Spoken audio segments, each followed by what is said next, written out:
Hello, and welcome back, you. Yes, you. Last week, our party of 5 cleared out the remainder of the Shahuagin caves, securing the fish for the people of Bansinf and transported them back safely.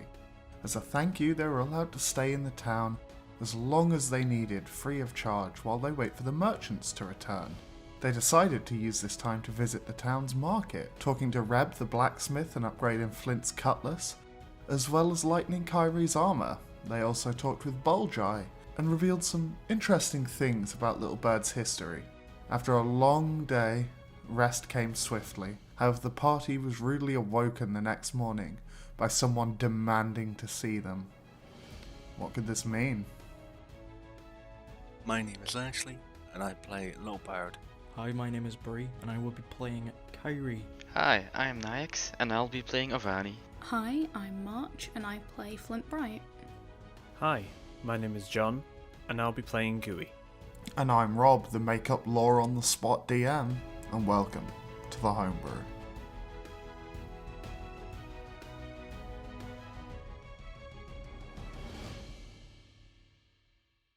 As Bree handed over your weapon, you heard a, "Where the fuck are they?" You hear glass breaking downstairs. It only seems to be like one dude shouting and making a lot of noise. Bree is gonna look at you all with a look of like fear and confusion, and she looks at you all and goes, "I'm gonna go deal with him, just give me a moment." And she jumps down. What are you all gonna do? I would like to stealth and try to get somewhere where I can get an eye on the place. I mean, you're all in the building above where it's happening at the moment.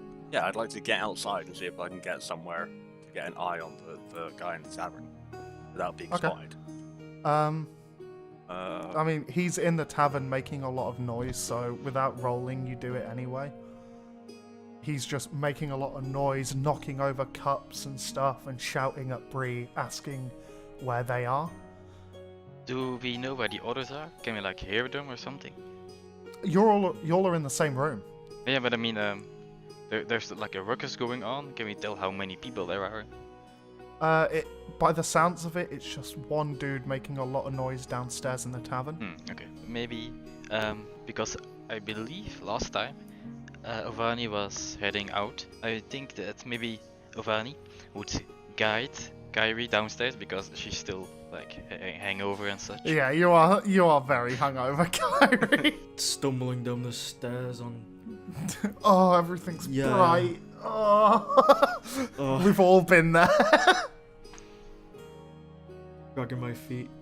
I'm literally just a liability right now. Little Bird is stealthed behind a barrel by the front door, and Kyrie and Ivani come down the stairs. You hear the tavern door swing open, and he walks out going, "Where are they? Tell me where they fucking are now." Oh, you're being too Can I fucking loud. Jump out and smack him with my knuckle duster. Yeah, roll a d20. 12? 12 is his AC, so it just hits. 4. I think Roll it's only a damage. D4. 5. 5? Yeah. Okay, you jump out from behind the barrel and just straight into his leg. And he's like, you little shit, I'm only here to fucking talk. You know, not much I can say. So Gooey's just gonna sort of slowly reform and yawn with like a mouth that's just kind of like stretches his head backwards and almost his entire chest just opens and just yawns. The massive mouth. Just looks to. I'm never gonna get used to that. Just looks to the captain, rubbing his eye, but his hand just goes into his head for a little bit and says, "Where? What?" And just turns white. So silent disgust. yeah, so as I'm looking at this guy, what does he look like? From what you can tell, he's got a hood up, but you can see like rough kind of eyebrow length brown hair coming down in front of his face. Pale skin, he's a human from what you can see. Quite a square jaw. Not the heftiest built, but you know, he's a relative size. He's wearing like patchwork leather armor and stuff. Right, so he kind of looked like just a random dude. Yeah. He looks at Little Bird. He's like, "Why the fuck did you hit me? I'm here to fucking talk." I want to say in Kyrie's voice, fun. He's gonna like rub his leg and he'll be like, "Yeah, sure. Come with me. Boss wants a word. We've got plans." He's gonna waddle down outside as well and just see where everybody else is. Like a wacky, waveable, inflatable arm man coming Yep. down the stairs. Yep. I'm following. No steps taken. You just slide down step by step. Just fall through the gaps in the steps and just oh. We've It's sort like of pushing Play-Doh through one of those fucking things. I actually think he goes down the stairs like a slinky.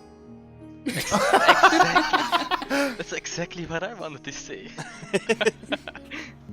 See where everybody else is and just completely obvious of the tension in the air is just kind of like waves at everybody happily. He looks at you guys. There's more of you than there were before. Just gonna shrug and motion to like lead the way. Okay. Regardless, I'm sure we can deal with this. He starts. Are you all following? Yeah. Yeah. We'll leave like 10 feet between us though. Yeah. If Kyrie gets someone to drag them, yeah. Yeah, I'll drag. I'm assuming Ovani's got like their arm wrapped around you and underneath your armpit, kind of propping you up as you walk. Kyrie's just slowly, like, just falling back to sleep because I can't be bothered. He motions to one of the guards and the gates swing open. And he looks back to check on all of you and he's like, "Come on, the boss wants to meet." And starts picking up the pace a little bit, heading towards the woods to the right of the town. Have you ever been there before? This part of the woods? I mean, it's a big wooded area. You've been to a section of it when you met Gooey and stuff. It's just a big, dense wooded area that kind of stretches between Bansinf and like near enough to the plateau where Fapenwall was. Oh, okay, yeah. But it's a large wooded area. Is the captain coming with us? Yeah, I'm following. Huey does not do well with the run, as I believe they are the slowest in the party. It's not a run, it's more of like a brisk walk. Maybe more like a brisk slide for mean men. Like a Just Roomba. doesn't even walk, just kind of like stays in one position and just sort of slides across the ground like Yeah. T-posing. After about 10-15 minutes of briskly walking, you encounter like a sizable, like, it's a lot less dense of trees here. There's like, you know, you can see the ground and see the sun above you and stuff, and you can see probably about 90 feet in front of you, there's like a river that's slowly trickling, and he turns around and he goes, "Well, you ready?" And he pulls his sword out on you. I'd like you all to roll initiative. So, as he turns around and draws his sword, you can see 3 other bandits kind of push out from behind trees, and one across the river, slightly dressed slightly different to the rest, whereas the rest of them are wearing this patchwork leather armor. This one seems to be wearing like a long dark robe with like frayed cuffs. Like they look like they're supposed to come down past the hands, but they've been like torn and ripped and damaged over time. You can see like red stains along the inside of the cuff and stuff like that. He has a hood up with, again, another like red brim that's frayed around the front to reveal more of his face. And he's wearing a very similar mask to the cultist that you fought previously in the cave behind the, what do you call it? The Black Market. Apart from this time, from the center of the forehead, there's a very familiar horn. And upon closer inspection, you notice it's the one surviving horn that Calanthea had is now embedded into the front of this mask. Oh. And 2 red lines have came down from it, make their way on the inside of the eyes and then down where the cheeks would be. First is Gooey, surprisingly. Is number 5 the one in robes? Yes. Okay. Yui. Yeah. Let me count those. 1, 2, 3. Are these 5 feet squares? Yes. Yes, Yeah. yes. Okay, we'll reach.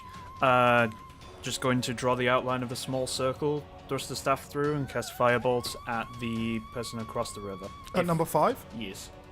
Okay. Number 5 was the But do you want me masked to person. Mm-hmm. Oh, The okay. one in robes, I believe, yeah. Yeah. Alright, so that will be. Oh god. 11? 11 doesn't hit. Wait, it's on the threshold, so it does hit. My bad. God. Phew. Do that. Okay, so they take 5 points of fire damage. Okay, as you draw this circle with your staff in the air and then tap it, a firebolt whizzes in between everyone, Nice. yourselves and the people included, and just cracks this robed one in the chest. The cloth that it was wearing, like the robes, kind of burn and tatter and reveal like what looks like human skin, but it has that same kind of texture and consistency looking to it as the inside of the mask when you picked it up, Nyax. Okay. And it kind of reels back a little bit. Oh god. Okay. Going to move probably 3 squares upwards. And that'll be my turn. Okey-dokey. Blah, blah, blah. You're not hiding underneath a tree. Mm-hmm. Okay, then it is Bandit 1, the one that lured you here. He is gonna... He's already facing you. He's gonna run straight at Little Bird as punishment for Little Bird cracking him in the fucking kneecap. He's running at you with a little bit of a limp. You fucking He's like, deserved it. "Ah, you fucker." He is gonna draw his scimitar and just go to cleave upwards on you. That is going to be D20 14. Yes. Okay, as he swings the sword upwards, his like knee kind of buckles slightly and he loses balance a bit and it just over the top of your head. It does catch a feather and like slice a feather in half, but I'm gonna like laugh at him as he falls, and then as I notice the feathers come, like, no! well, it's your turn, so what would you I like to would do? like to fucking go for the throat with my capesh. Okay. He is a human, so you're small, Well, he right? fell down. He's not like on the ground, like as he went to swing, his knee buckled and bent, and he just swung over the top of you. He's still stood up, he just lost his balance. Fine, I'm gonna try and fucking just cut him. I don't care. Attack him. 15. 15 hits. Yay. 11. 11. As you like go to attack him, the curve of your capesh hits in the stomach and just straight across and just completely like removes everything from his interior. You've just disemboweled this man. Just He gonna, collapses to the ground, just I was gonna say, I'm just gonna put a hand on his chest and push him over. And I'm gonna look at number 3 and I'm gonna move 15 feet, 15 feet towards him. okay. Give me a second to do. Number 3, you moving diagonally? Yeah. So 5, 10, 15. You're also under a tree. I like how Little Bird is again at the very front. I have nothing else. Watching this happen and still like chest kind of smoldering and bubbling a little bit from the impact of Gooey's firebolt, the masked person at number 5 is going to take out one of its hands, which, you know, is human in comparison to what you can see of the chest, and just tear the tip of all 4 fingers on the horn, and is going to yell as they do it in some like deep grungy, like, I don't know how to like do it. He's gonna go and fire. He like flicks his fingers forwards from his thumb towards How far is it? At Little Bird, because you're in range. Yep. The blood forms into thin, like sharp darts. 13. Yes. So that doesn't hit. As he does it, it looks like he's not used to doing the spell yet, and halfway through they flutter and lose their form, and blood just splatters on the ground in front of you. It is now Flint's turn. Ah. Oh god, I have no idea what I'm doing. Killing things. Can I use my action to dash to where Little Bird is? I mean, you can I don't know if it's... use your movement Oh, I to can... get there.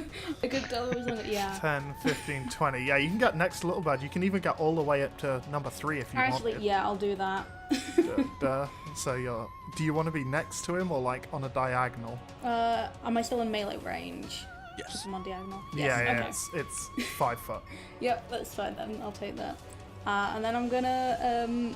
I take it Serpent's Tongue is still open, right? Because I haven't put it away. Yeah. You would have Yeah. like flicked the blade out, seeing the conflict. I am going to pierce this guy with Serpent's Tongue. Pierce! Pierce. You fucking freaks, not piss! I want to I am pierce. going. I'm gonna to run up piss. and just piss on it. Flint just It's an flops out. intimidation Just, move. yeah. You're gonna go to pierce him, yeah? Yep. You Okay. gotta do what you gotta do. You have all just woken up. Kyrie's like, oh god, now I need to piss. That's a 16. That's on number 3. Hits. Hell yeah. Okay, so that is 1d8. Yes. That's only 4 points of damage.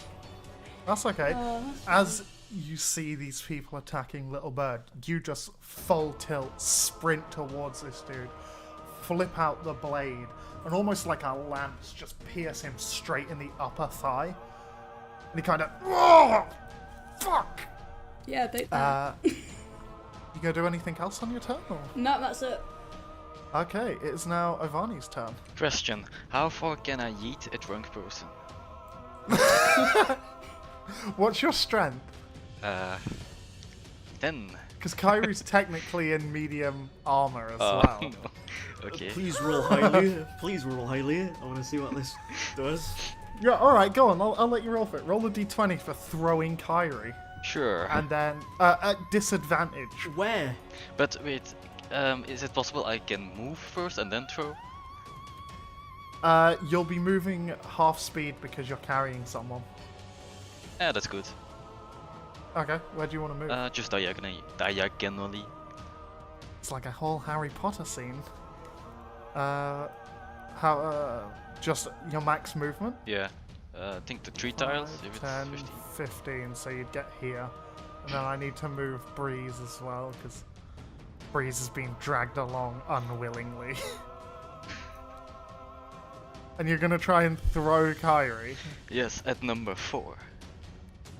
I'm not sure you're gonna get it that far, but roll a d20 at disadvantage. I shall roll. So roll 2 and then give me the lowest number. That's a 6.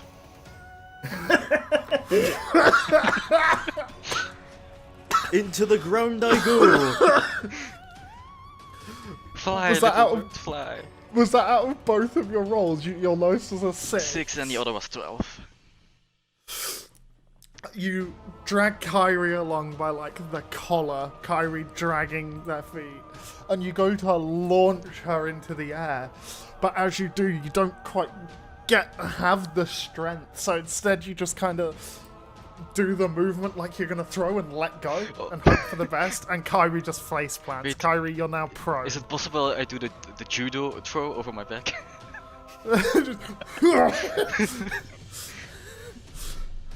Yeah, fuck it, for flavor's sake. I'll say you go to judo throw Kyrie, knowing that that is not a throw that can throw people long ranges.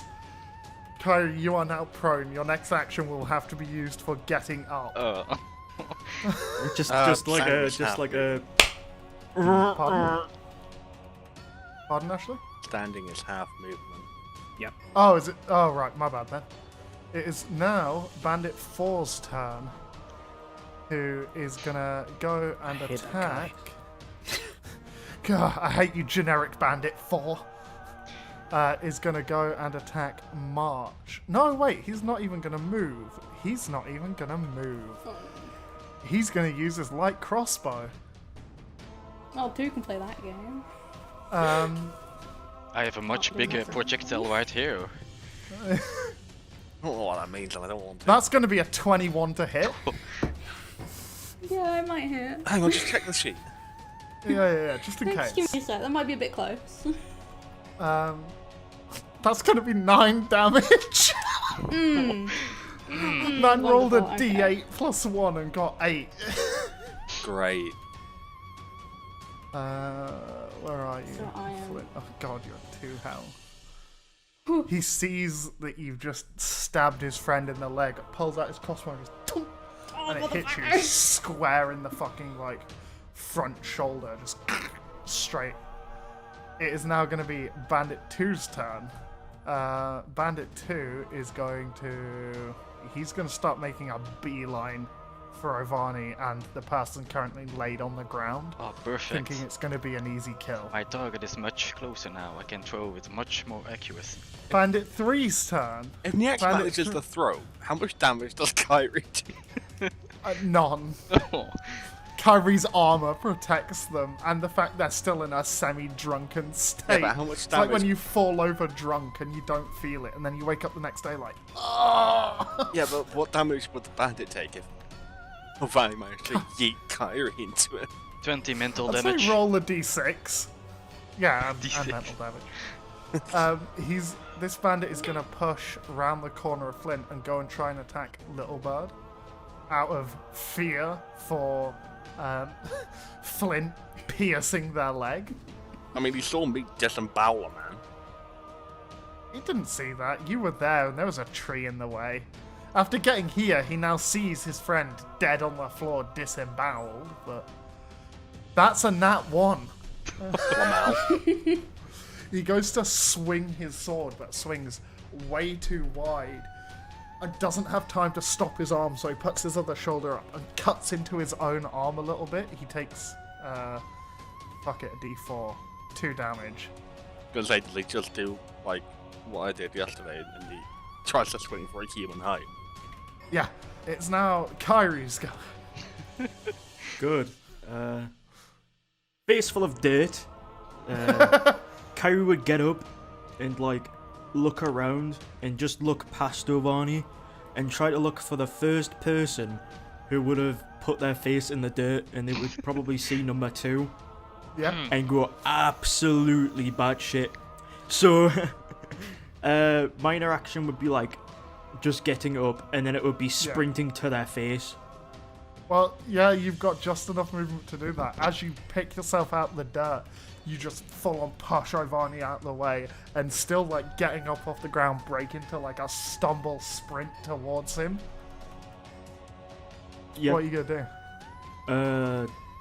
Now probably just. Can I like bash with my shield?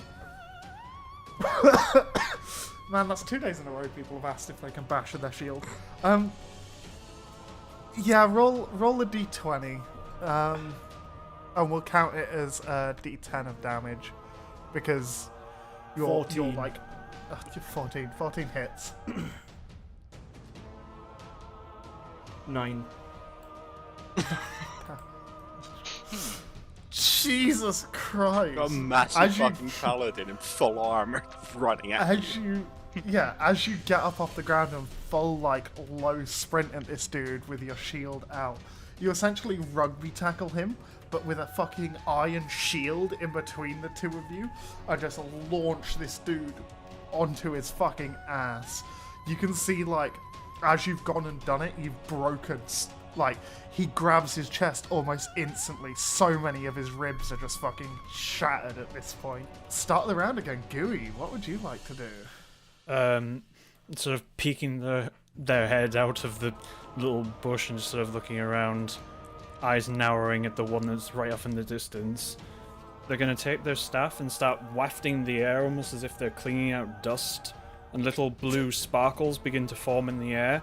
Now I'm going to center a point on the river and cast Sleep. So 3, 4, and 5 will be affected by this, so I need to roll 5d8. Okay, so whoever's got the lowest hit points, starting with 25, falls asleep, minusing that off. So I believe the one who would probably be the most hurt would be 3, right? Bandit 3 is at 5, the mage is at 5, and 4 is still at full health. Okay, so 3 would fall asleep. Alright, 3's asleep. Okay, then what's the hit points that they had? 3 had 5, the mage had 5, Okay, 4 so- had full health. Okay, so 5 then falls asleep. One. And how many hit points does 4 have? 11. They... Hang on, 5, 5, Go to sleep 10. as well. Yeah, they would also go to That's sleep. 21. And then he was just gonna sort of see they fell asleep, do a little, like, fist to the air, and then duck right back under the bushes. The sparks from Gooey's one lift up into the air and rain down, almost like when you take out an old buck and blow the dust on an old duck. Yep. An old duck. And it rains down on these 3 people. And although you can't see the face of 5 because these masks don't actually have eye sockets, it's completely just closed over.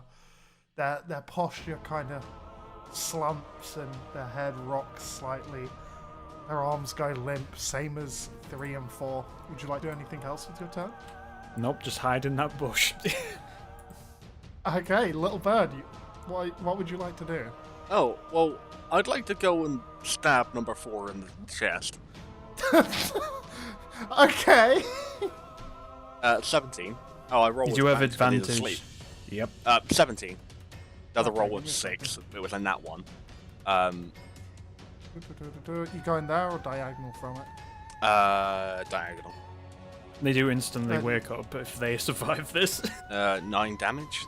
You, after seeing them fall asleep, you take this opportunity, start running towards number 4, jump up in the air, spin your blade in the air, and just down into his chest, and he goes and wakes up. He is Right. in severe pain. Can I but- headbutt him? You do have advantage, by the way, because he's asleep. Yeah, advantage we is did already that. Oh, done. it was okay. Nice. Yeah, I got a 12 and a 1. You can headbutt him, but it's going to be more of a knob butt. I count it as a bonus action. Alright. And what do you want me to roll? D20, Just straight? yeah. Alright.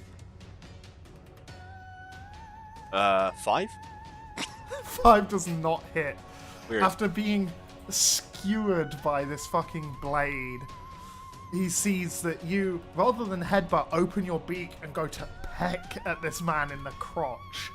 He kind of backs off and stumbles backwards, like partially kind of like falling in the river, and he's now like one of his legs is up to like the knee in just water, and he's about the same height as you now, actually. It was an intimidation tactic. It's now the Bandit Mage's turn again. The Bandit Mage is going to... They're Fall asleep. They're oh, asleep. yeah. Wisdom What do I have saving to throw. roll to... They just stay asleep until someone takes an action to wake them up. Or There's got to be a wisdom saving Would it not throw be for like it. a wisdom saving throw? I'm Yeah, reading it through would. it no, here, it yeah. doesn't say. Nope, sleep is different. It's a very nasty spell if it works. It does last until 1 minute. Yes, it does. So Oh, yeah, there is yeah. there's a That's time still a fair limit. while. I That's mean, 10 rounds. turns. Yeah. Yeah. Do So not they're worry. just asleep. Go asleep. Sleep, little mage. I mean, you can slap them awake if you want. Yeah, you can if you so desire. So, his turn skips. Flint, what would you like to do? You are very hurt. I am dying, yes. Tactical can't defend retreat. I think I will. I'm gonna make a tactical retreat. Oh, you You can hide as yeah, well he's if you asleep, want. so... I can, can't I? Yeah. I have got ranged weaponry, so... 3's attacking also looking pretty beat up and asleep, so you'd get advantage. should- Yeah, I'm gonna make a tactical retreat and then attack it with my light crossbow. How far back are you going? I'll go next to Ovani. friends. 5, 10, I'm dying, please 20. help. More people to throw. No, please. You throw Flint. He passes out in your arms before you can even make him hit the floor. Right. Yeah, you're gonna go for hand crossbow on him. Yeah. Do I get advantage on that? Yeah, because he's asleep. God, neither of those were good. What were That was a 4. With they? advantage. That's your highest. I got a 3 and a 4. What, are you adding stuff to that? I don't know. You your should be dex, I adding think. to this. Yeah, It should be if dex and it's your- proficiency, so it should be Yeah. plus Right. whatever. Yeah, to hit Ah. is plus dex and proficiency to the D20. Oh. Would be like +4 or something. Right, Yeah. okay, sorry, I'm doing this wrong. So you would be at 8, Yeah. which still doesn't hit. Ah, As you see that he's fallen asleep, you're like, oh, fuck! You try and use this as an opportunity to get away and fire loosely a crossbow bolt behind you.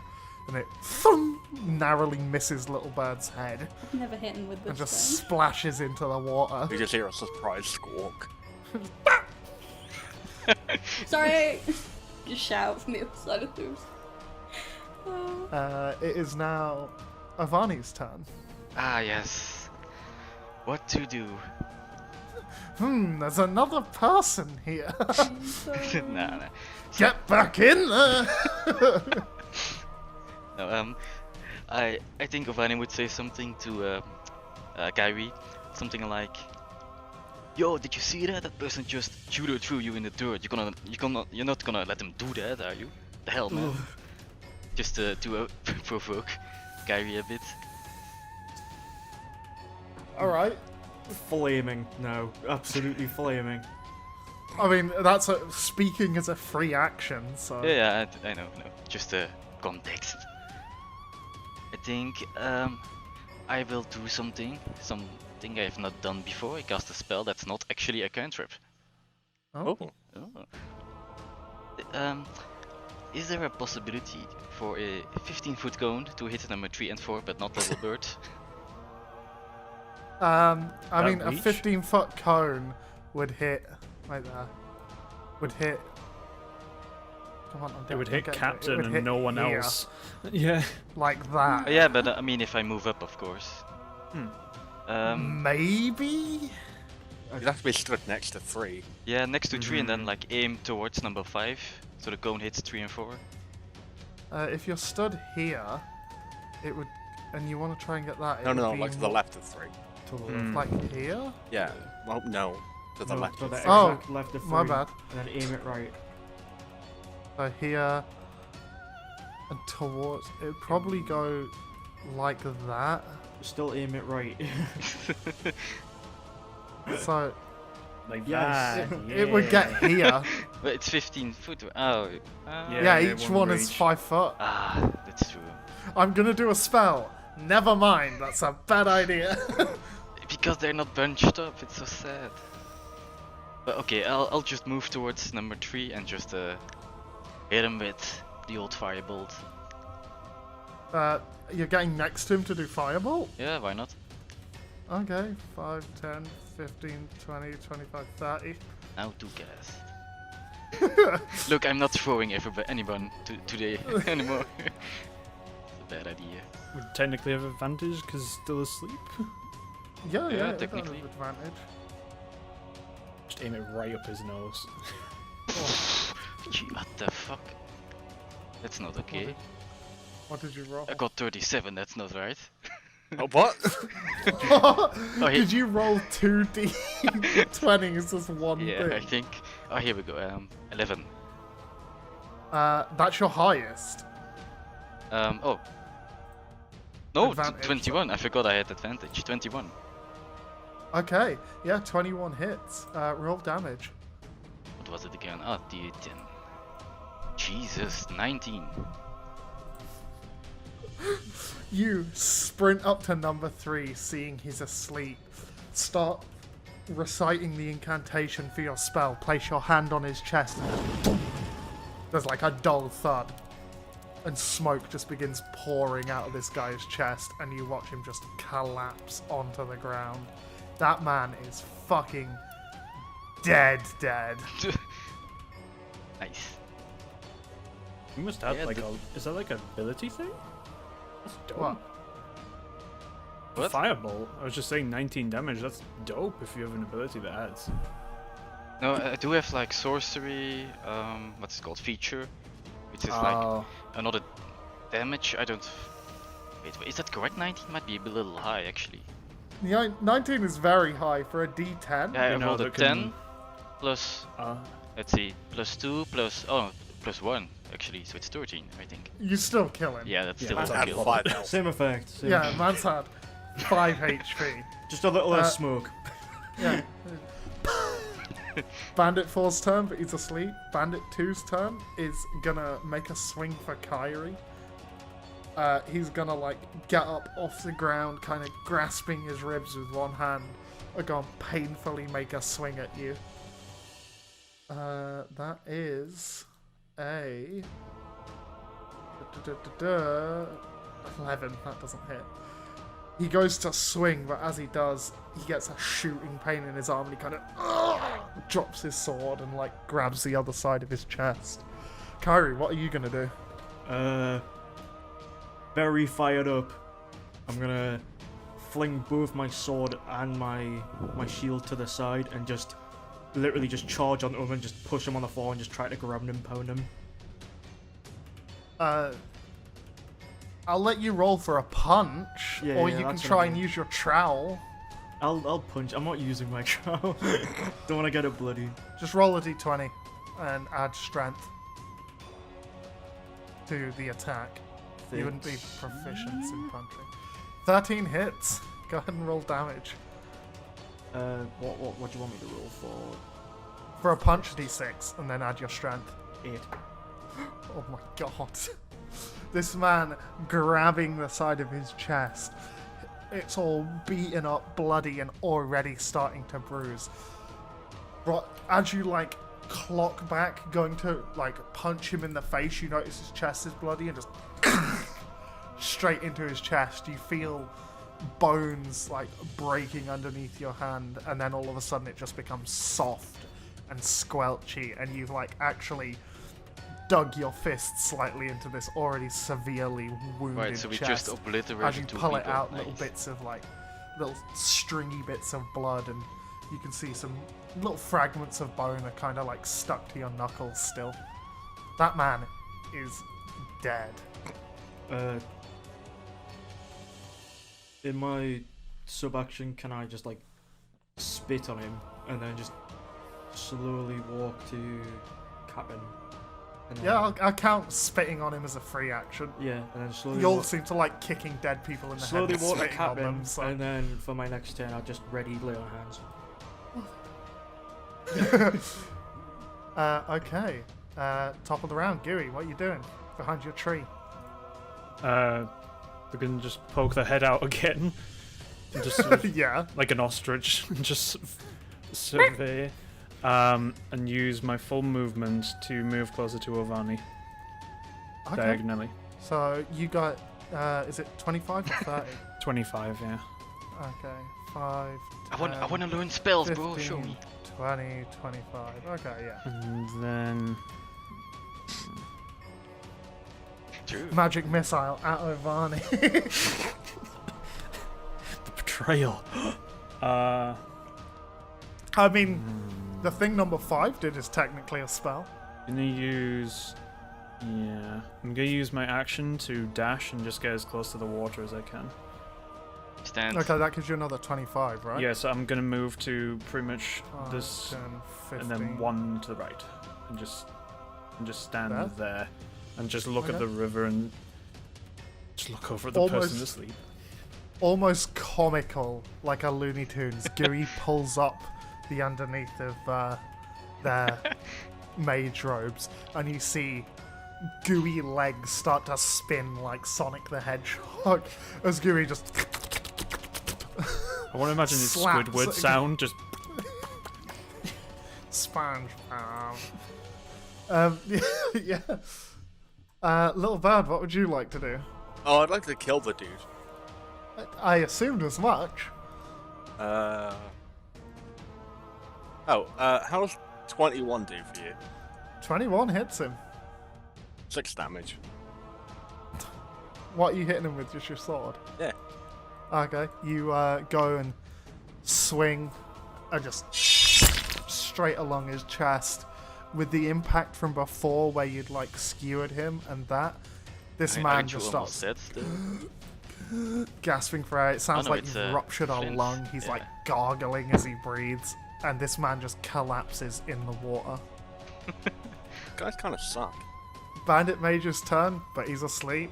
This fight would have been a lot more dramatic if 3 of them weren't put to sleep. Holy Yep. fuck. You're welcome. Yeah, that's why you bring the wizard. By the way, John, I can do that too. Fuck! I need to add more enemies. No. Suddenly, 16 more bandits coming from behind you. Don't worry, 15-foot cones.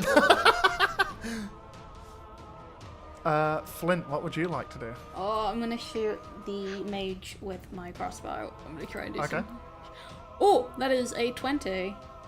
A nat 20? No, that's no, Roll it's a dirty damage. 20. Oh. Sorry. As the arrow just sort of flies past Gooey, just spin around, just be like, just put their arms in an X and just turn red. Ding, ding, ding, ding, ding. No, as in like a no. Don't. How much damage you do? That's 10. 10 damage. How do you want to do this? Just right through the mask. Shoot him right through the mask in the head. Okay. As you see this dude is still asleep, you ready up your crossbow, you get on your knee, and you take a really precise aim and just loose an arrow. All of you hear this arrow just whiz past, and then as it cracks into the mask, the end with all the feathers kind of sticking out from between the eyes, just underneath where the horn is, and the other end poking out the back of the skull as this black ooze starts to spill from both sides. I would like to very quickly loot him because I know what's gonna happen next. He's gonna burn up. Just what happened last time. I don't think people are supposed to do that. I don't think people are supposed to black ooze from their face. Just turn No, to you. no, not that kind of ooze. No, you're fine. Your ooze is good. Turns a little pink. The wartime over. Yes. Right, I'm gonna roll the touchy healy. How fastly flowing is this river, out of curiosity? Not very. It's just a gentle stream. Heal 6. Very nice. Ooh. Max. If worst comes to worst, I'm pretty sure Little Bird still has one of the vials of healing root. No, not me. Yeah, Oh, it's Nyax that's got it. yeah, but I'm looting this guy. Someone comes to you, severely injured, and then you just walk off and then kill them. Look, priorities, okay? So we'll start with Nyax. As you get closer and you trudge through this little river, you can see like the mask is now all cracked and splintered.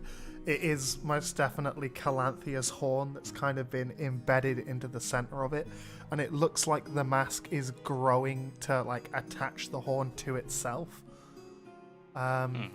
You find maybe 10 gold, a couple of coppers, and as you're rummaging and your hand touches the mask, a flood of knowledge hits you again.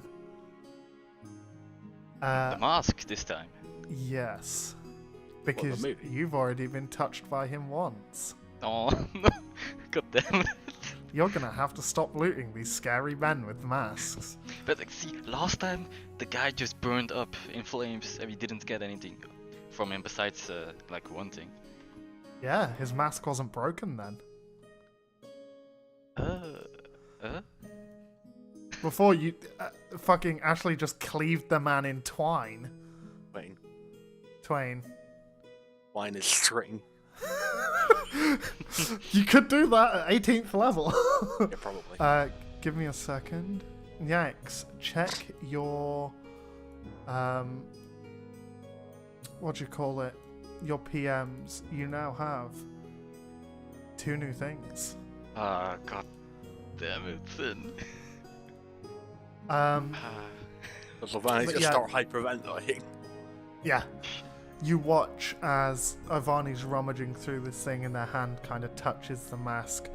All the red markings that were once on the mask that was like coming down from the horn and on either side along the eyes and down the face slowly, like almost like drip and start going up Avani's finger and onto their body. Avani, you now have 2 red bands around your wrist that are like on your skin as well. Gooey's just gonna Red band? Ain't good. Gooey's just gonna do like nervous hands and just kind of leap into the water, but doesn't actually sink. Just kind of turns into a puddle. Gooey disintegrates in the water. They lose all form. Just kind of turns into a puddle with a hat, and the clothes are sort of attached to the sticky substance. Just kind of like shimmies across the water. Oh. Can I roll to panic? Yeah, roll to panic. The rest of you. That's a 2. You're That's not panicking that bad. You're strangely calm for what's just happened, and it's a little worrying to you, like mentally, but you're just not panicking. I am very worried. No, you're not. The roll said otherwise.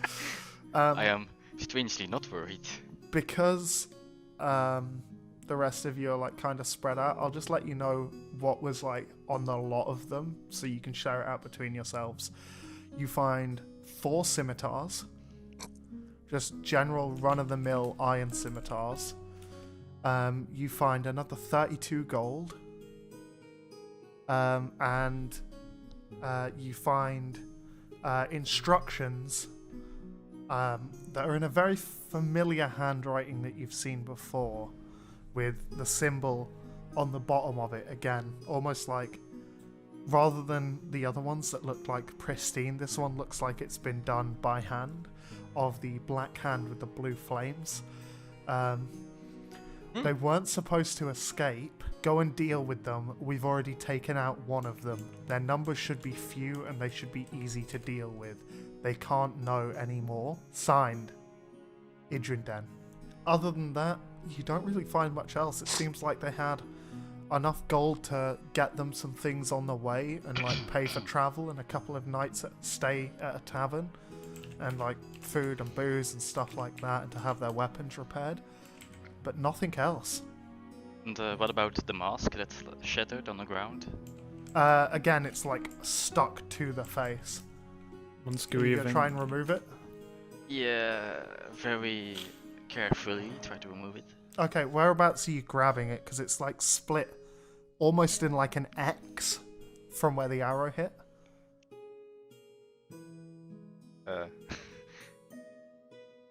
Guess from the side? Okay. As you kind of... It seems like it's a lot stronger attached and you can't quite get a good grip of it. Like, it's just not coming loose. However, as you go to get another grab on it, Calanthia's horn breaks off of it. You now have Calanthia's horn in your inventory. Gooey's Gotcha. and Gooey sort of, by this point, shimmied across the river. You've watched this happen. You're just gonna waddle over to Avani. While we're like going over the body, can I just sort of try and stealthily palm some of the fucking gold into my pockets? Roll a d20. I can do sleight of hand if you want. Yeah, roll sleight of hand. Are you stealing from Avani? 9. Everyone else, apart from Kyrie and Flint, roll perception. Just a d20 with whatever your perception mod is. And Flint's? It's a 16, okay. Okay, so Flint, you notice Little Bird trying to pocket some of the coin themselves. Oi! And, like, not Shout telling over you while all I'm about getting it. healed. Oi! I see you! I'm just gonna hurriedly pocket it and then just run off into the woods. Get back here! Okay. Try and shuffle you it get- while I'm... You get 6 gold. So I said there's 32 gold, right? So there is now 26 left to share between yourselves as you see fit. I'm broke, right? As y'all are looting, you hear like wet slapping running towards you, Oh. and the mayor's there. He's like, "Oh God, are you all right?" I'm Maybe. gonna give him a thumbs up as I'm run past. I don't think it's safe that you stay here anymore. They're probably going to send more people after you. Not only best off for yourself, but probably best off for the town. That we're grateful for all you've done, but I think it's best that you go to a town with some of the peacekeepers in it. Everyone apart from Kyrie would know who the peacekeepers are. So the peacekeepers are the lowest ranking officials that work underneath the crown. They're essentially like town guards. They patrol areas and stuff like that. They're not necessarily super strong, but there's enough of them that it deters a lot of villainous people from trying to like attack towns and stuff like that. I'd imagine I probably had a few run-ins. Well, you're from a different continent, aren't you? I mean, Because I woke you up in a city and- one day. I mean, technically, I am also from a different continent. yeah, because you two are on the boat into the continent together, so you two are from a different place that I'm working on. Don't worry.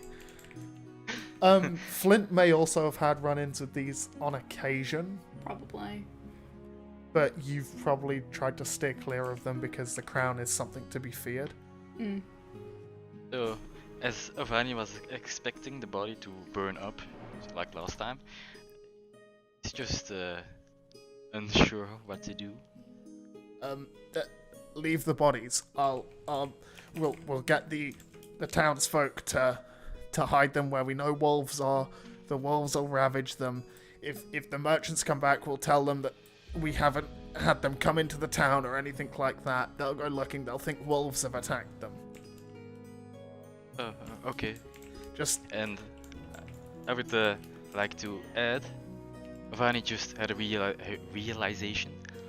Does he see any of the pages from a No. book? No, he doesn't notice them? there are none. Ah, yeah, right, okay. Yeah, because that's also something we found last time. Yeah. Did the mage said- turn to goo? Sorry.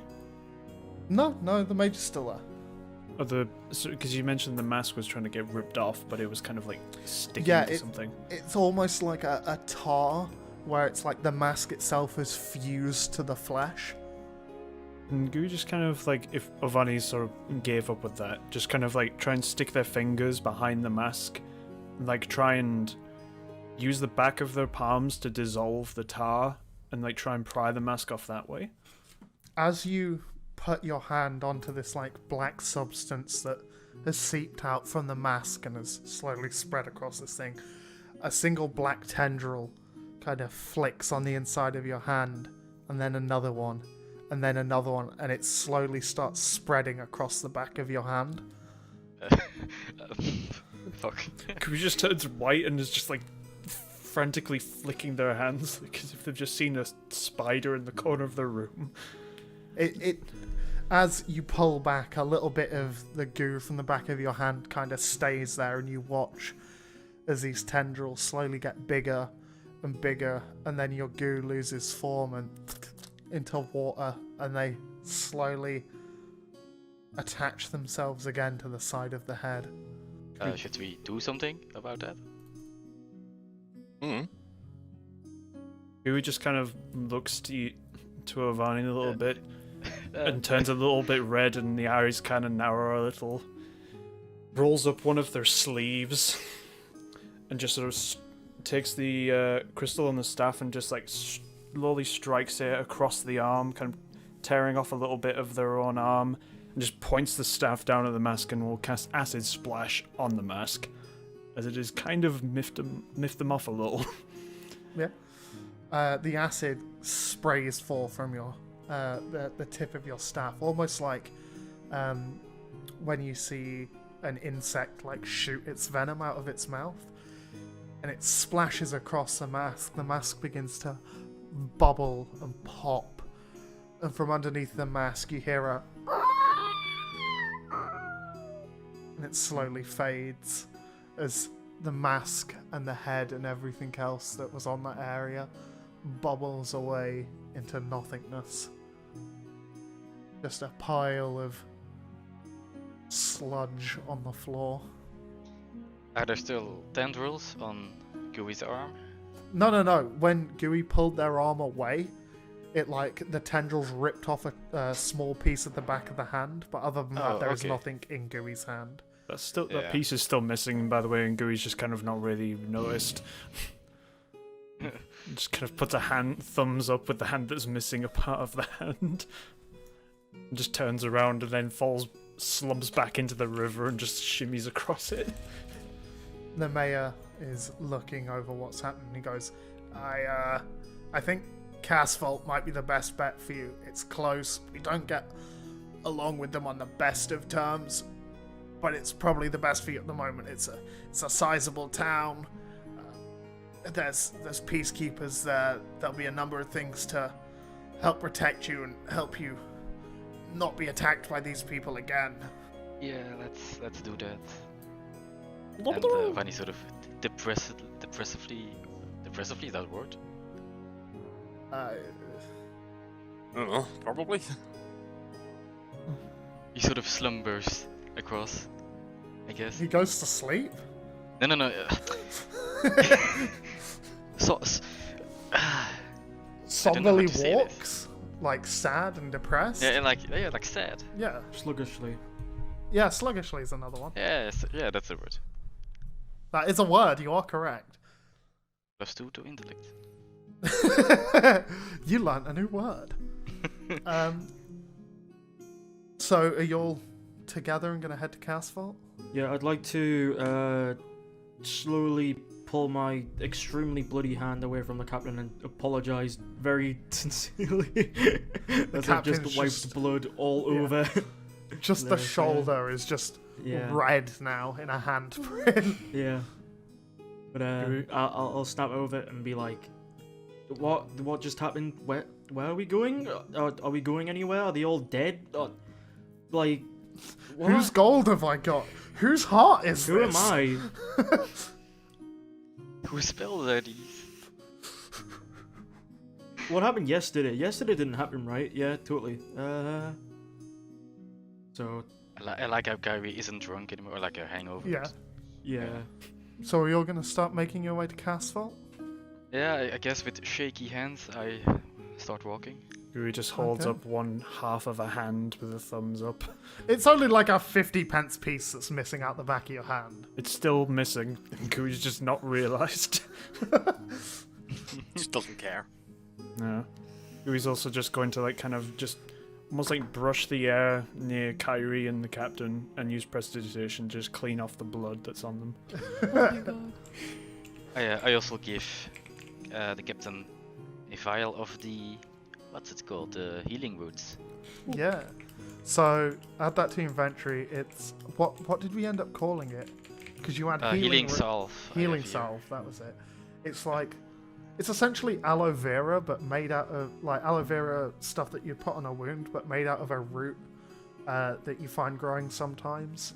That Kyrie now knows how to make after being shown. And it heals. I think it was 1d4, or just was it just 4 health? No idea. Good question. I think I said it was just straight up 4 health, because the healing root was 1d4, but if you turn it into a salve, it's a guaranteed 4. It just takes a little bit of time. So you can use it now and get 4 health back if you'd like. Oh, yes. Chocolate. Tasty. Don't eat it. It's for putting on wounds, not ingesting.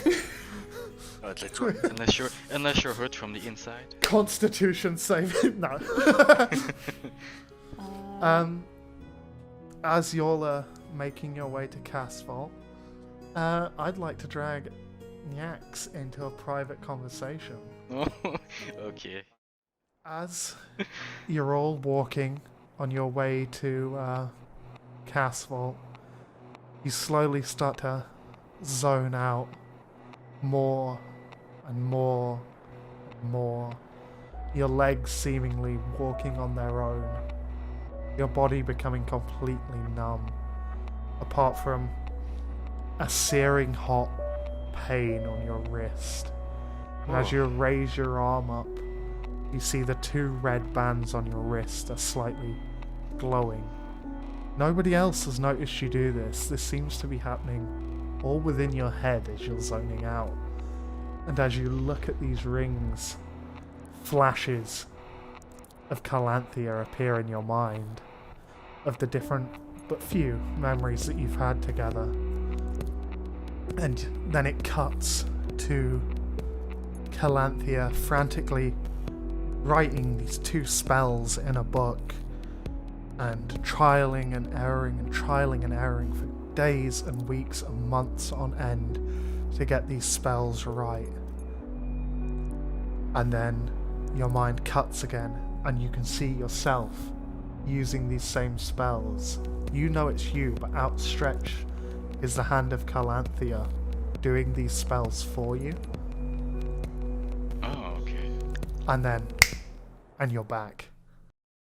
So, as you approach Casval, you can see a number of people wearing what looks like half plate armor with like a sigil on their chest. A single like red, almost like the end of a scarf hanging down from their left shoulder on the back. All in red on the outskirts of the town. You can see like cobbled buildings and the such. The path looks very well trodden, but there seems to be a large gathering of the guards at the gate. The wall itself that surrounds what looks like half of the town is made out of like pretty cleanly cut stone bricks layered one on top of another, and it goes maybe 25 feet up. You can see a couple of people wearing the similar armor positioned up there with bows and stuff. Some of them are talking, some of them are just keeping a watch out on the horizon. You can see some villagers like coming out of towns, having a chat with a couple of others. They look, their clothes are like patchwork and a little bit tattered around the edges, but they look like they serve their purpose.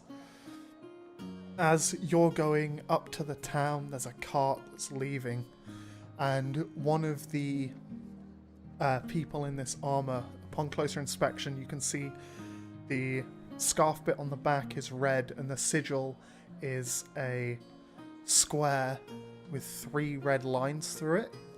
And he stops you and he goes, "Halt! How may I help? Why do you wish to enter Castle? I nudge Kyrie towards the front. Hello, Hello? I've been advised by a mayor of the following village that, The town of Bansinf? yes, the town of Bansinf, I didn't think they let in outsiders. well, we've been very kind to them and helped them with their quarrels, and we've just basically been really good task people. So you're here in Castle looking for work? Sort of.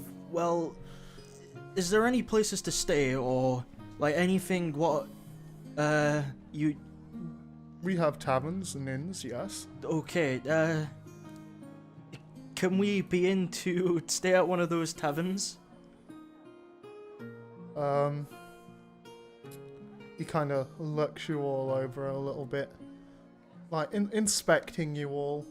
As he's looking at you, you can see it's a fair-haired half-elf with like a slender face and such, and he's looking at you all, judging some of you, but more based on how you're dressed rather than what you are. He waves at him as he stares at him. He looks at you and goes, If you're looking for a tavern that's cheap, I would suggest the Cat and Earl on the outskirts of town. But if you're looking to get into town to perhaps trade, you look like you're carrying some wares. The Hobgoblin Saloon would be the place to start. I'd like to just step up to like the front of the party and hold out my notebook, in which I have written, "Looking for Kenku." We don't have any Kenku in this town, but we do have other winged demi-humans here. If you wish to enter the city, I can grant you access, but I'll have to take all of your names, and as you are a party of 5 or more, I will also have to take your group name. Do we have one of those? We huddle together and think of a group name. You can just see him watching, waiting for you. Beans. Goo just puts their hand up for a second. Bean Brigade. Oh no. I'm just gonna start nodding furiously. Kyrie would agree very much with that name and move to the front and say, "My name is Kyrie Azazel. I'm the captain of the Bean Brigade." Hold on. As soon as I hear the word captain, I'm just gonna grab Kyrie by the arm and pull him back and be like, "What the fuck?" I probably pull Pulls out a I was notebook, saying, flips it to one page and writes Kyrie Azazel, and then looks at the rest of you, just waiting for you to decide. I am very worriedly looking because that was a joke, but apparently we're now the Bean Crew. I'm gonna. I haven't wrote that name down. I assumed you were jesting. I'm gonna point to myself and just say, "Little bird." Little bird it is. He writes little bird in underneath Kyrie's name. I guess I come forward and say, Ovani is the name? Last name or Just Ovani. okay? No, like share. Like to share my name. No, Cher is in the singer. Oh,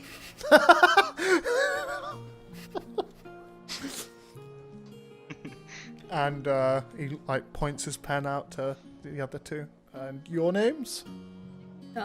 Flint Bright. Just Flint. that. Right. And yourself? Name.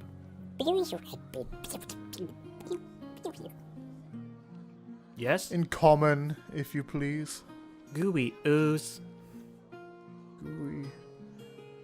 It's a rather fitting name. And the group name? I was gonna say in Gooey's voice, Bean Brigade. Are you a trading company of sorts? Just gonna shrug. Are you adventurers? Yeah. Just gonna like shrug and nod, like, yeah. Gooey would do yeah, the that'll same. fit. That fits. Adventurers with the name Bean Brigade? Just gonna nod solemnly. This Yes. is a name you all agreed upon. This will be in the Crown's official ledger. I assume you're not jesting with me at this point. I see no problem with that, facepalm. fine. Sir? Are you jesting with us? He looks at you all and goes, "Sorry. It's been a long day. Rough night in town." He scrawls Bean Brigade at the top. That is now your party's name whenever you will have to interact with any one of the Royal Guard.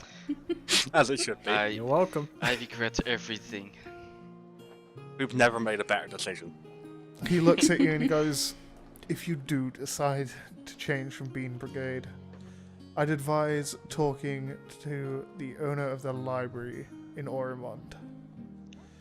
They handle all of our documentation. There will be a fee, of course, but your party shall henceforth be named Bean Brigade within our ledgers."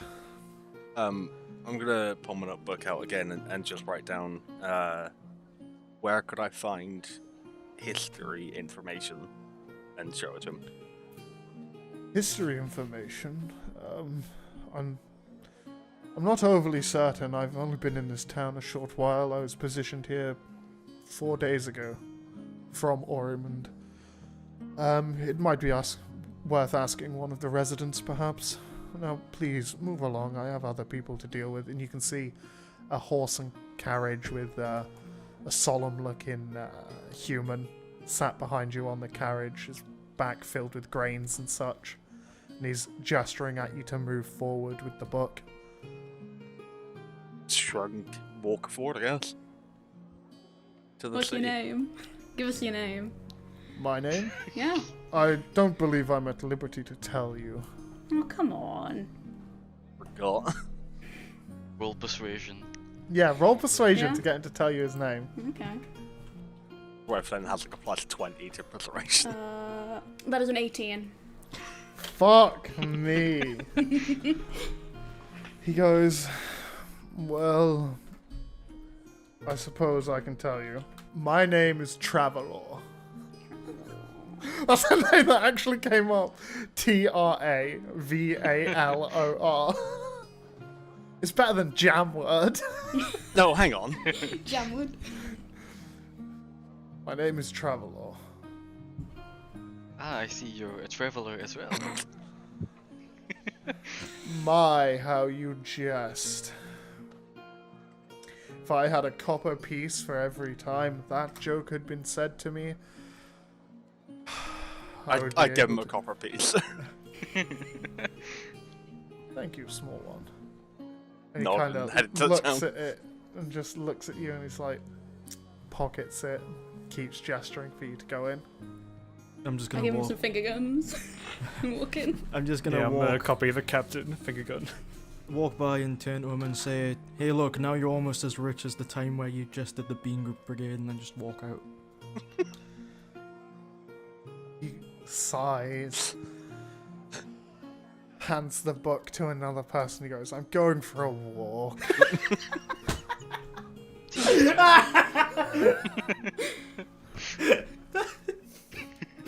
Oh, poor person. As you enter the gates of this town, it seems a lot nicer than the exterior. The pathway is actually made of cobble. You can see quite a few better dressed people walking around on the inside. The buildings all seem to be made with stone, wood, and what looks like cement. Like they've built. I'm trying to think. Like medieval townhouses, essentially, like Tudorian style housing. So you would have came into the South District. It's quite a narrow tunnel towards like where the center of the town would be. And as you're walking along, looking around, there's a beggar kind of sat with a half barrel, like his legs wrapped around it. He goes, "Travelers," and looks at you all. I want Kind to of go up reaches to out a finger and gestures you to come forward. I want to actually just go up to him and crouch down. May I interest you in a game of Potter's Luck? Just gonna roll my eye and like, I've heard this before. Dewey will waddle over. You seem new. I'll make you a deal. You play a game of Potter's Luck with me. If you win, I'll tell you where to find the nearest tavern, where there may be work for you. If I win, each of you has to give me a copper. Okay. Dewey just looks straight at him. He's like crouched down. Do you know the rules of Potter's Luck?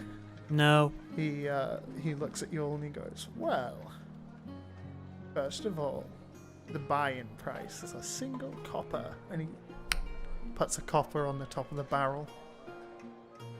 I'm gonna put a silver down. I'm afraid I can't match your bid, traveler. I'm going to have to ask you to use a copper instead. I'm gonna put another silver down. If that is what you are willing to bid, then I will accept, as long as you accept 2 silver for 1 copper. I'm gonna nod. Well then, and he reaches into his pocket and pulls out 4 dice. and hands 2 to you. It's a D20 and a D8. And he puts them to you, puts them in your hand and keeps the other 2 for himself. And he goes, roll these 2 dice, but don't tell me what you have. Me or Dewey? You, because you put the copper, the silver down. And then he picks up his gold piece and he goes, flip your coin. Again, don't tell me what... No, wait, don't flip your coin. He looks at you and he goes, would you like to raise your bet? I'm going to put another silver down. Okay. He goes, all bids are final and locked in. Please, flip your coin. Now, if it is a heads, you add the D8 to the D20. If it is a tails, you minus it. The highest number wins. I had, and he shows you his dice and then puts his copper down on the table.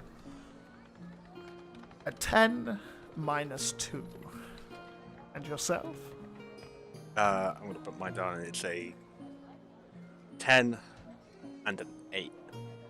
And 8 tails. Well, traveller, it seems luck is not on your side, and he scrapes the dice and the coin back and pockets them. But for giving me such a handsome bet, I'll tell you where the tavern is anyway, as long as you promise to come back and play Potter's Luck with me again. I hold my hand over my heart. He looks at you and he goes, if you're in this part of town, you're looking for the Hobgoblin Saloon, located in the innermost wind gate. I assume you've got the map? Just nod. He kind of gestures down the alley, along the alley that you're walking along anyway. He goes, follow this path, take a left, all the way past the first set of buildings, and then take a right into a small alleyway. You should see it there.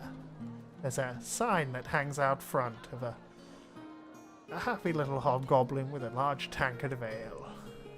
Just gonna hold my hand out to shake it. His fingers uncurl and wrap around yours, and he gingerly shakes your hand. Gonna nod, get up, and start walking. Okay. By this point, with you interacting with this guy and stuff like that, it's getting late into the evening. Ivani, you wanted to do something. So I grab Captain probably by the arm, sort of nudge towards the side, and I say, Captain, you still have that amulet with you, right? Sadly, yeah. Well, after that fight I need something to distract myself. Maybe we could do that again, you know? Nudge, nudge. What, you want to go get some more cash? Yeah, I need something to pass the time and think about something else, because I can't think about anything. Ah, okay, yep, I'm on it. Perfect. We can find the nearest trinket shop. Yeah, Are do you we? asking that to the old guy? Just where the nearest trinket shop is. Yeah. Okay, he looks at you and he goes, if it's trinkets and magical wares that you're looking for, I would advise going to Dooley's. Dooley's Scriptorium. It's, again, in Windgate. I think it's about 5 doors down from the tavern. Oh, from the tavern. Yeah, from the tavern that he told you about a moment ago, the Hobgoblin Saloon. Oh, perfect. Dooley's a wonderful woman, a little intimidating, but she'll see to it that you be seen to. Head on over there. Let's go. Yes, why thank you for the information. You're more than welcome. And, Do you think I sit out by the gate, but to help travelers? I doubt that. You often have more coin than I do. If I can trick a couple of you into getting me some extra coin, that's fine by me. Thank you for your time. And he picks up his half barrel and walks into a back alley. Yeah, so I guess we make our way towards the tavern. Okay. Are you all just going into the tavern for now? No, I want to go to Dooley's and talk to the woman. Okay, so Field trip. you make your way towards there, and you see the tavern. And I'm guessing Kyrie and Gooman walk into the tavern. Yeah. Guru just kind of looks at Kyrie. I'm hungry. And just hold up my hand that's missing a section of it. I'm hungry too, Bean Man. And then I'm just gonna like drag Gooey. I would put out my hand and like try to grip onto Gooey and pull. Okay. I don't know what the result of that is, but like, How hard are you gripping? well, just to drag, just to drag. Okay. I mean, it's up to DM. How do you want to do it? We'll just say that, you know, It'll go along with it, yeah. that they you two get into the tavern. I'll come back to you two as the rest of the the majority is going to Dooley's. To be So- honest, I think Beanman should have been the captain, the leader of Bean Squad. Yeah. So, as you walk a little further down, you see this two-story kind of half-timbered building with like carved wooden doors. The windows are like cross-meshed with iron and have glass in them, and there's like a faint orange glow from inside. But the sign above the door does say Dooley's Scriptorium in somehow cursive carved writing. Fancy. Right, let's go scam some people. I'm just Go on gonna in. push my way into the front before they get scammed. Okay. As you swing open the doors, you're hit with the smell of like old ancient tomes and scrolls and candle wax and the like. You can see along one wall, almost like a wine shelf, but just filled with different scrolls, is like high up, and on the lower down section there's like glass cabinets with a number of other scrolls and stuff. On the other wall you can see a sword hanging on the wall, a wand, and then another glass cabinet with some jewellery in it. And in front of you there's like a dark oaken table, and leaning on the desk, kind of writing at this scroll with a quill and ink, is this rather slender, what looks to be human, female with fiery curly red hair that comes down to her shoulders, and it's braided along one side with a couple of beads in it. She's got like these piercing green eyes, and in the background on like a red puffed pillow you can see what looks to be a sleeping fox. As you get closer you can see she has several like black bands around her neck, and it stops just before her chin, and they come down along one arm. And while they look like tattoos, as you kind of look at them a little bit more intensely, you can see that the black in them is like slowly, not like elevated, but it's like the skin is slightly elevated and it's slightly just moving. And she looks at you and she goes, "Rude to stare, you know." Gonna hold up my hands in like apology and pull out my notebook and show her the page where I wrote down looking for history information, "What kind of information?" and then flip back to the page where I was like looking for Kenku.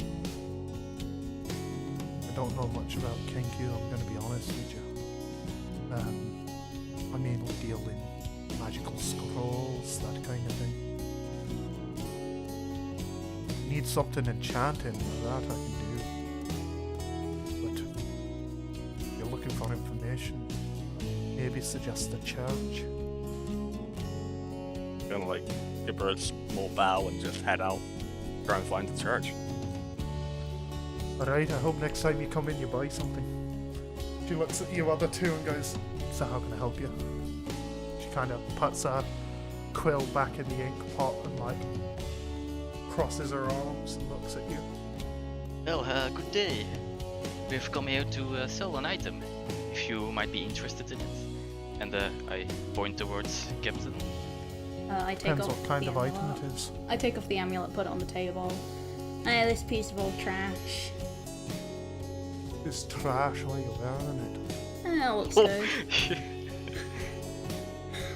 Pardon? Yeah, it looks good on me. It's a piece of rubbish we found in a dungeon around here, but it doesn't really do much for us. We're seeing if it Make a deception check. Can I assist in that Yeah. deception check? Yeah. It's So a you group get con. advantage in it. Okay. 14. 14. She looks at it and she goes, "Not heard of any dungeon around these parts, but alright, I'll have a look at it." She like reaches out her hand. Like, are you going to give it to me to inspect? Or Yeah, I push it along the you're just gonna keep table. wearing it? Give it to her. She like clasps it in her hand as she looks at it. She goes, "It's a fine piece of work for finding it in a dungeon, actually. Might be interested in this sort of thing." Know about it? I don't. Stone looks nice. Seems to be slightly magical though. Do you know what that is? I'd have to check it over with Anzin. Could we at least, like, you can have it, we just want a bit of cash, you know, we're adventurers. I'm This is what sorry, you I can have do. to check every sale with Anzin. It's me and Anzin have been together for the longest time. I've never had a bad deal when Anzin's been here. Yeah, that's fair. If it's magical, then yeah. If it's a good kind of... No, it's just straight back to Irish. Fuck it, she's Irish now. If it's a good kind of enchantment on it, it might get you a fair price, but I'm not the one to discern that. Actually, I might be. And you watch as one of the bands around her neck fades, and a black trickle comes along her fingers and envelops the stone, and her eyes fog over black, and she kind of just stands there for a moment holding it, and then her eyes go back to normal and the black band appears around her neck again. She goes, "You're trying to scam me, aren't you?" Shrug. How come? What do you mean by that? You both know as well as I do what this does. I mean, if there's anything else to it, that would be really good to know. As far as I can tell, it's just an enchantment. Just a returning to person enchantment. And it appears that it's bound with you. I'll not be buying this, because you're just going to take me money. But, if you're interested in one of the things in the shop, now that I can help you with. And she hands the thing back to you. But things that may help adventurers if, you know, that's your kind of thing. Well, to be honest, I'm not sure what this amulet is all about. But We're yeah, a sure. magic shop. We deal in magic scrolls and magic items. Oh, magic scrolls. I see. What kind of magic scrolls do you have then? We've got a couple of arcane, quite a few divine scrolls if that's your kind of thing. We also have, and she gestures onto the wall, got this moon touch sword here. You can see a long sword that kind of wobbles ever so slightly one way, and then another, and then back and forth and back and forth. Almost like it's like the actual blade itself is rippled ever so slightly along the edge. He goes, "A piece like that will set you back about 250 gold. I look at Captain. Don't look at me. We've established for 2 sessions that I don't have cash. If you're low on cash," she kind of pulls out a ledger and flips through it. In our lowest price range, we've got this ring. She gestures to one of the rings in the box. Ring of Drifting Tongue. That's only 3 gold. We've got Divine Scroll for Command. That's 25. Fine Scroll of Virtue, that's 12 and 5 silver. Entropic Shield, 25. You said something about a ring? Tongues or something? Hey, a ring of drifted tongue. Would I- Allows the wearer to speak common. Just fluently, regardless of whether they've even got a tongue or not. Very strange magic item, almost gives them one of magic. You have an idea, maybe a little bird would like it. It just makes you able to talk in common, right? Hey, You know what? Yeah, I would like that ring. that'll be 3 gold. 3 gold for this ring, huh? Hey, that's how much I said it was, that's how much it is. Yeah, I'm just gonna pay 3 gold then. She, before she takes the money off you, she goes, give me a moment, she walks back and squats down next to the fox, and you can hear her going, what do you think, Captain? The fox kind of perks up its ears and stares at her. And her eyes go black again. And then come back and she's like, oh, that's what I thought. She walks over, unlocks the chest, takes out this ring, and on closer inspection you can see it's almost like 2 serpent, like snake tongues that are wrapping around each other all the way around the ring itself. And she goes, set you back about 3 gold, and it should adjust its size to the wearer. Made it myself. This way it's a little bit on the cheaper side. I'm not great with enchanting, but scrolls I can do. And it adjusts itself to the user, right? And if I were to give it to someone else as a gift, would it Oh yeah, adjust? it adjusts to the ring size. Oh, that's good. We put that on all of our jewellery, so regardless of who you get it for, or what race you are, it fits. We used to Yes. charge extra for it, but Well, seems I'll- kind of rude. Nobody chooses what race they are, or their upbringing. I'll gladly take the ring then, and I pay in the gold coins. Yeah, she scrapes them off the table and goes, it's a pleasure doing business with you. If you ever need scrolls or parchment or anything of the arcane, really, you can come and see me. Well, there was this one thing that Eh? happened recently.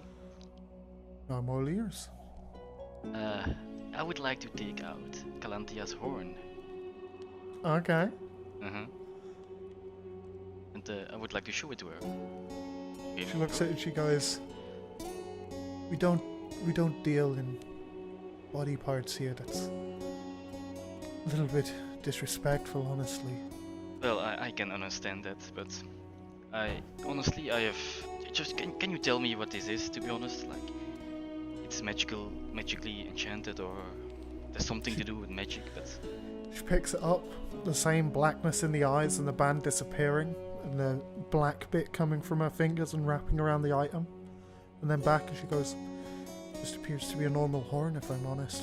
Dense bone. That of the humanoid race, I'll add, but again, we don't really deal with that kind of thing here. well, thank you anyway for trying to see what it's about. Thank you for the 3 gold. Listen, I don't know much about magic or whatever you guys are doing. That weird cult shit we need to talk about, but that's for the tavern. You better not be doing anything fucky with the items I sell here. No cult shit, none of that. I hope not. But your way of I'm terrible with understanding magic, but is there any way that you can understand the history of an item, like how it was made, so on and No. so forth? Unfortunately, all I can tell is what it's made out of and what enchantment it's got on it, if it's got one. Fair. It's Thanks at this anyway. point that you remember you had a similar person on your ship back when you used to run it. There were a race of people called Inkexen, which are people from the humans from the Shadow Realm that are given these black, almost like tattoo marks on their body while still in the womb, and it allows them to do varying things. But other than that, they're just normal people. Okay, that's fine. Thanks. You're welcome. She kind of goes back, leaning on a desk, just scribing her notes. And I assume you're going back to the tavern. I'm heading back. Okay. I would like to maybe sort of see what this fox is about. It's like in the back of the room, behind like her desk and everything. From what you can tell, it just appears to be a fox sat on a plush red cushion. Can I roll for that? For what? Perception on it? Yeah, just I'm not really buying that. That's just a normal fox. Roll a perception on it. 8, not good. Just looks like a normal fox. Well, normal fox. Guess I'm hiding out. Fox. So as Kyrie and Gooey enter the tavern, you can see some modest wooden building with like a wood with reinforced metal door. It's got hewn wooden tables and benches, and there's a lot of like good luck charms and talismans that kind of hang over the top of the bar. And behind it there's a innkeeper, looks human, kind of shaggy dark black hair, and you can see like 7-8 patrons just sat drinking. One of them is like kind of feet up on the desk wearing a similar armor to the people that you'd seen on the outside of the town, but this time with a green banner hanging from the back of the left shoulder. And actually, instead of arms, has 2 wings with like 3 fingers and a thumb that come out of the mid joint, and they're holding a tankard and just drinking that. They seem quite at peace, but a little upset. I'll kind of walk up to them, dragging Gooey slowly behind, puff up my wings to greet the fellow winged body, and just start off with it. Here. Turns around, and it's at this point you can see that it's actually a harpy, like a humanoid harpy, wearing this same armor and everything, and this time, rather than the square with the 3 red lines through it, it's a diamond with 3 green lines through it. She looks at you and she goes, "Can I help you? I'm kind of in the middle of something, like dealing with some shit right now." God, we can wait. It's just me and my friend were just a little bit light, and we were just You can looking for see something as to she's eat. looking at you, she's got quite a sharp face and narrow yellow eyes, curly white hair, and her suit, her armor looks ever so slightly different to like fit her physique. What do you mean you're a bit light? Just we're quite hungry. Like, we haven't eaten in a while. We've been adventuring for a while, and we've only just made it here. And we're just. And I looking for suppose some- it's my job as a peacekeeper to feed the hungry now, is it? She puts her tankard on the table and gestures to the barkeep, and she goes, 2 boiled mutton and whey cheese, and 2 tankards of stout. And she pings a silver piece to him. Gooey Gonna just sit, see, or you just here for free food? Gooey just sees the silver piece go flying and just kind of like pulls out the silver piece that they were given by the Guthrie barmaid and just kind of puts it next to the harpy person and just sits down. Sorry, friend, I don't speak the language that you're speaking. I'm just gonna assume, and I'm just gonna be like, they said you can keep your money. We just wanted to sit down and have a chat. Maybe there's something what we can help you with. New in town? Yes. We just said that we were adventurers and we only just stumbled across this place. Sorry, I've been a bit heavy on the drink today. Rough night. I feel that. She looks at you, her eyes like kind of smudged and red, and you can see like where she's wiped off a couple of tears on the side of her face. Lost someone recently too. Mm-hmm. It's always rough, and I'm just gonna say, I'm just gonna fling 3 silver to the barkeep and say, any more that they order on them, on me, sorry. She looks at you and she goes, fair enough. She stretches out one of her wings with the hand on it and goes to shake your hand. I'm Kalia. I'm Kyrie. That's Calia. That's Kyrie. No, you fucker. As they're shaking your hand, the rest of the party kind of scatter in. Friends of yours? Haven't seen them around town. Yeah. Meet the Objobs. Is that your group name, or? No, our name is the Bean Brigade, but... Work in progress? Yeah. Tell me I about get it. I get it. Well, you might be the kind of people I'm looking for.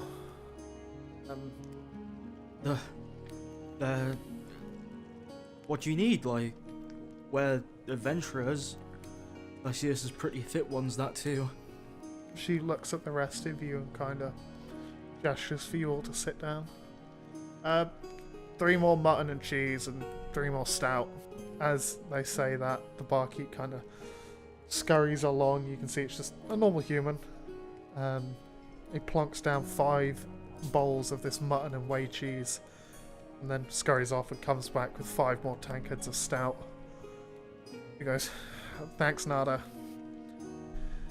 Anyway, you're aware of who the peacekeepers are, I'm assuming. Yes, of course. So, a friend of mine, my companion actually, the person that I'd been partnered with to protect this town, another member of the demi-human division, Gillip, a lizard folk, crossbowman, brilliant shot, or was. And it takes another big glug of it, slams it back down on the table. He was killed last night in the square. Commiserations. I'm just gonna,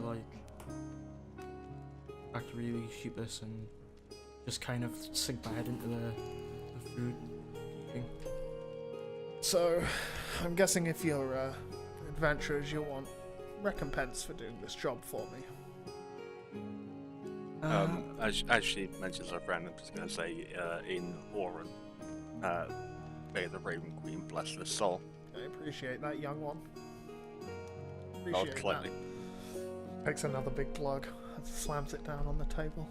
Guru just kind of puts their hand together and kind of just crushes and squeezes and uses prestidigitation to create a single sort of scaled looking green rose and just kind of places it in front of them. It just turns a little white. Lift the tankard. Yeah, what they said. I'm not gonna In give terms of condolences. recompense, I don't have much. I can offer you maybe 150 gold. Yeah, well, that'll do. Obviously, it's not much, but that'll do. And I'll just say, well, maybe there is something else what you can help us with. And I'm just gonna push a little bit forward and say, go on. Can I assume she understood me in Oren? Yeah. Then I'm going to say in Oren, I'm looking for information on my people. She replies in Oren to you. That's what it sounds like to the rest of you. And, well, I would be able to understand. Yeah, and you would be able to understand. She leans in and she goes, I'm sorry, little one. I don't have a whole lot of information on Kenku. I've heard there's a band that plays in one of the taverns in Orimund that's all Kenku, but other than that, I haven't seen any more of your kind. Gonna slump and just thank you anyway. Even in the Peacekeepers, as vast as our numbers are Kenku. Look, from what I understand, there's not a whole lot of you guys here. Not a lot left, I'm gonna say.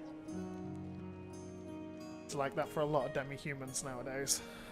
What The can wars really did a toll on us. what can we do for you? I want you to find Gillip's killer. Okay. Oh, I want recompense for his life. Do we have I want- any information on where he was last seen? Where we could go? Any notes what were left? Any? She nods. When we found Gillip, he was in the town square, dead. Stab wound straight to the throat. People kill peacekeepers every now and again. It happens. It's part of the job. It's sad, but it's how life is. That wasn't the strange thing. Someone had removed his hands. Just be a little bit fiery, but we're like determined sort of thing. So like feared but determined is probably the best way to put it. But like you would feel scared, but there's a little bit of fire behind the Yeah. eyes. Be like, okay, She we need to get these people. She leans in and looks over each of you and she goes, reason the town's in Ori right now. Every peacekeeper is given a small chest to keep personal and private belongings in. When we join the peacekeepers, protection of the to protect the crown, we're given a small sigil, and she like lifts up her hand, and you see in the palm of her hand like this really unique looking symbol just glow slightly. Our chests are bound to the sigil on our hands. Only we can open it. It allows, with the amount of us there are, it allows to keep private things private, and it means that, you know, should something happen, they can undo it with our hands and give our stuff on to next of kin. However, we also get documents about ongoing peacekeeper stuff, information and stuff like that, handouts. Handouts which we would rather people not get a hold of.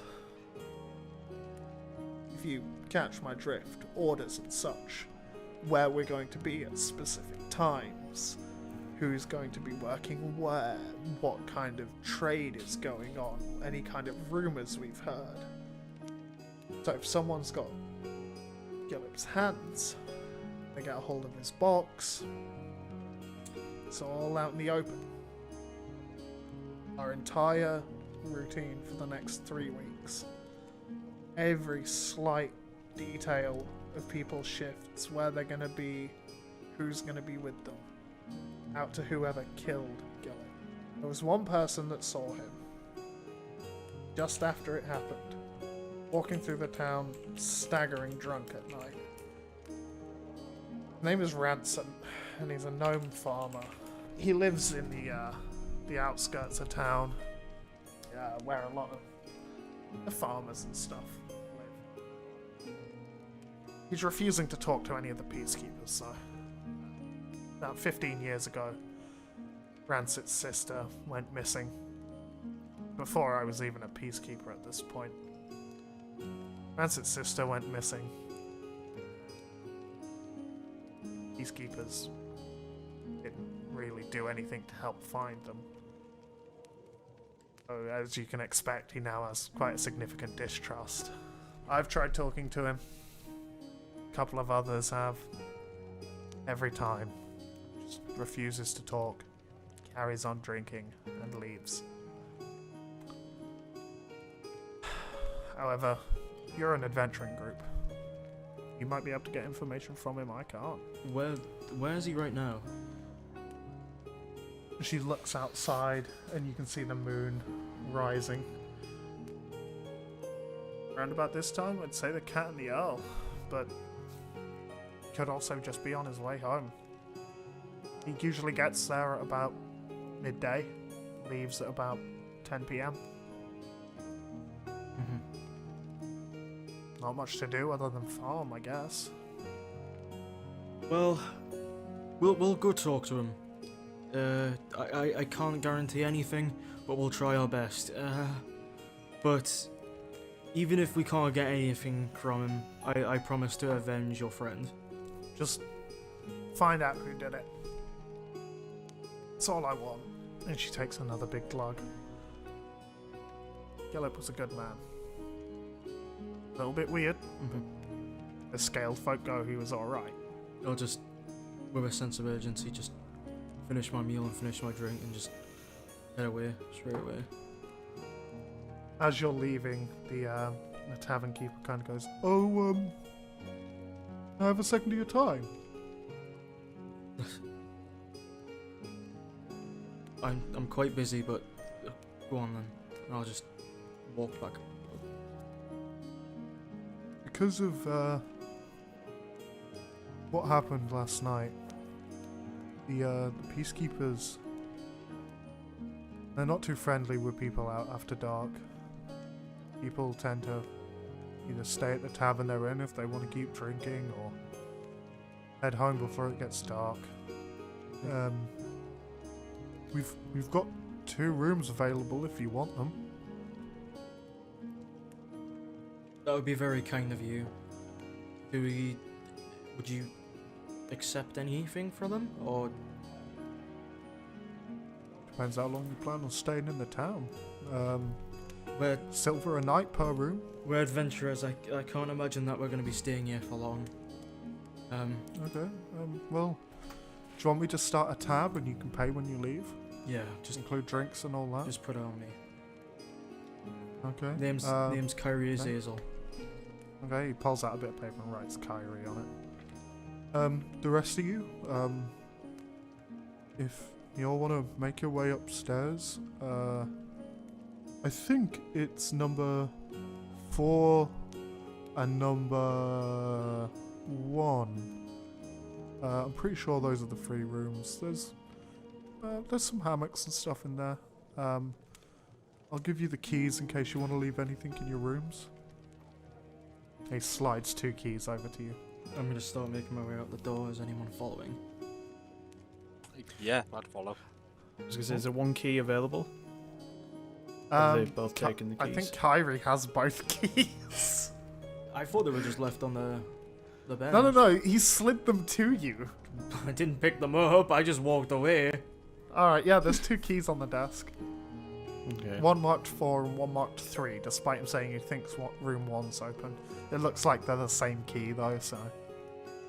Yui's just gonna kind of pick up some of the food and just kind of roll back their sleeves a little on both of them and just kind of hold the food in a cradling position, almost like they're carrying like a lot of like a heavy box or something, and it just slowly dissolves into the arms as he sort of waddles Including over. the bowl? Yes. He looks at you guys, I'll have to charge you for that. And he marks something down on his, He just kind of looks down at his arms, just looks up at the tavern keeper that just turns a little bit pink. Who just sort of like slaps their hand on one of the keys, and it just kind of like floats in their hand a little and just kind of recoils off the table. Just so I know, if any peacekeepers ask, who's staying in what rooms? I turn around to everybody else. Just gonna shrug. I'll stay in 1. I just put 2 fingers out to Ovani and the captain, and then point to myself and just hold up my hand and see which key I've picked up. You have the key marked room 3. Okay. Just gonna grab the other key off the counter then. That one's room, it 4. says room 4, but, you know, it can be used for either room 1 or room 4. Okay. It's more so he knows how many of his keys he's got. If you need it as well, as you go up the stairs, you've got all the doors should be in front of you. At the end of the hallway, there's a small washroom, in case you need it. Just sort of turn to him and then kind of like, almost like as if someone stepped over my shadow, just kind of shiver a little and just waddle over to Avani and the captain. Room? Yeah. Yeah, let's head to our rooms. Go upstairs and let myself into, I think, room 1. Yeah, the key for room 3 unlocks room 1. Inside you see it's like timber cut into squares kind of lining the walls. along the front and back side with cobble along the left and right side. On the left side, because you're in room 1, you've actually got a window that looks out onto like the back area where everything is. And there's like 4 hammocks kind of tied to the wooden bits and stretched across in even spacing throughout the room. But just jump into the one by the window and try to meditate. I'm just going to sort of, as I'm standing next to Ovani and the captain, just sort of look at Ovani, put a hand on the shoulder, and the kind of the hand just melts a little bit. And teach magic, and then just kind of turn a little bit darker shade of green. Hard words, magic easy. You want to learn magic? It just kind of like turns red and just puts a hand in a cross shape and just drops their hands really angrily and just like starts just tearing at them where their mouth should be. Magic, you. And just like starts then speaking in a very rapid pace of blops and squeals. Almost like as if someone's boiling acid. Do you have detect magic? No. How would you know? Oh, I'm not. Gooey's just angry. Oh, okay. They're like trying to convey something, but obviously Gooey's like, Gooey's Gooey. Bean man. Bean Man is. Try putting this on. And I show him the ring I got earlier. Gooey just kind of looks at it. Does anything happen as I put it on? Yes. Strangely, despite your all goo form, you feel like a warmth in the back of your throat as like a light blue light crawls up your throat and forms what looks to be a blue tongue that fizzles slightly and then slowly, like winding its way around, becomes a real tongue that then fades in with the rest of your body. Not like visible, but you know it's there now. And it seems oddly familiar. So did anything change? Yeah, Gooey can now just speak common fluently. Yeah, but I'm saying this to Oh, Bean Man, right. to- Whoops. Gooey's just kind of like staring at the ring, and he's kind of just like putting a hand to their mouth. Good Looks day, old to- chap. How are you? God, it And feels good to just talk looks to again. Avani. I teach you magic now. I speak common, speak understand you. Happy, happy, happy, happy, happy. And just starts So like... while it appears Gooey can speak common, they're still not the best at phrasing sentences together. Gooey turns bright green and casts dancing lights rapidly around the room. Just starts throwing them everywhere. You get a dancing light, and you get a dancing light. Look under your chat. Dancing lights for you. Oh, I'm happy that you are happy, man. It's great. Prestidigitation fireworks going off. Fireworks. The innkeep is very concerned about what's been going on in his room now. All he's heard is, and then. Speak, I can. I teach you your magic. Oh, I would be grateful if you could teach me magic. He grabs your hand and then just runs over the captain, you. grabs you by the shoulder, and he just eats them. Oh. Gooey was a gelatinous slime all along. Then runs them upstairs to their room. So you three would be in room 4, right? Mm-hmm. And that would mean Kyrie and Little Bird would be in room 1. Yeah. So while room 4, pretty much the same but reversed, you've got a window on the right hand side. There are 4 hammocks, relatively spaced between, but they're close enough that if someone was to swing the hammock, you would bump into the other one. Whereas in room 1, with Little Bird at one end and Kyrie at the other, you have got loads of fucking room in there.